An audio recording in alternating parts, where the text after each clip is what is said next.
কালসংখ্যায় আমন্ত্রণ বিবর্তনের ফল বিষ্ণুব্রহ্মাণ্ড উঠিছে নামিছে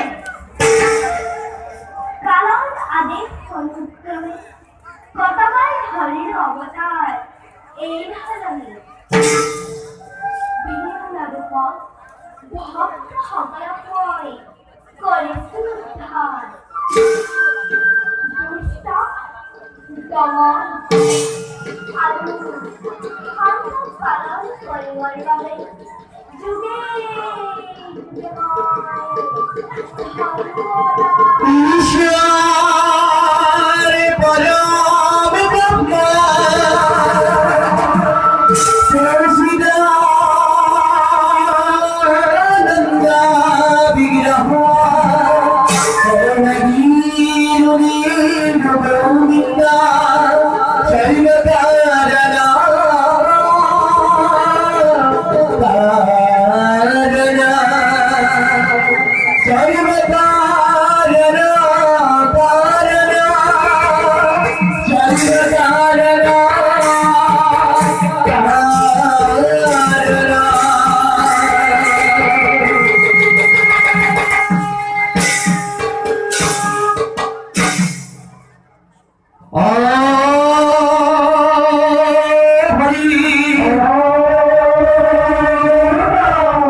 যুগে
তোমার মধুর করিয়াম শ্রবণ করিবলে পাই আমি নিজকে ধন্য যে বলছি ইহাকে জানিবারে গেলে আমি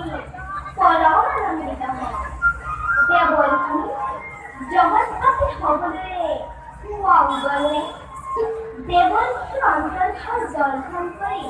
এনে ভাব হইতে নয় নিবাসের নতুন সংবাদকে নারায়ণ নারায়ণ অন্তর্যামী তুমি সৃষ্টি স্থিতি প্রলয়ন তুমি রেখে তথাপি নারদ পুজিছা দেখিয়া কমকে পাবে কম না প্ৰজাপতি দক্ষ মহাৰাজে তেওঁৰে কন্যা সতী সুন্দৰী স্বয়ম্বৰী কৰি এজন যক্ষ ৰক্ষ গন্ধৰ্ব কিন্নৰ মঙ্গলকে কৰিছে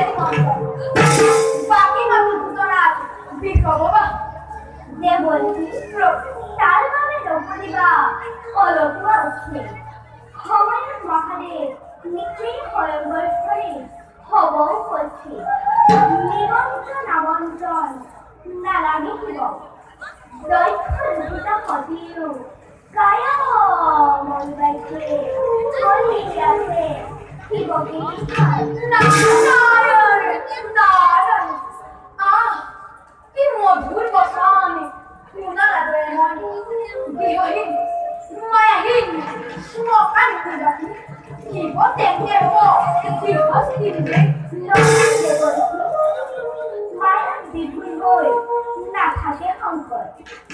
একমাত্র সতী ধর্মর প্রচারের বাবে মহামতি দৈত্যায় নিয়ে লগ্নে লক্ষ্য আগনেও বাধা দিব নোৱাৰিব শিৱানী সতী আৰু খুৰাম দেৱৰী ৰহস্য ভিষম ব্ৰহ্মা মনু খলকুমাৰ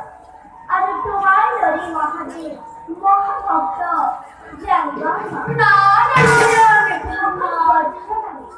ভগৱন্তৰ ভগতৰ প্ৰাণ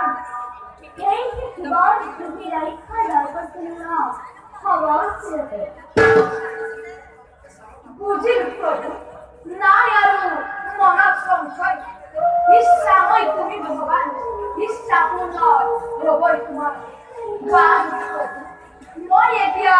বিদায় মাগিছো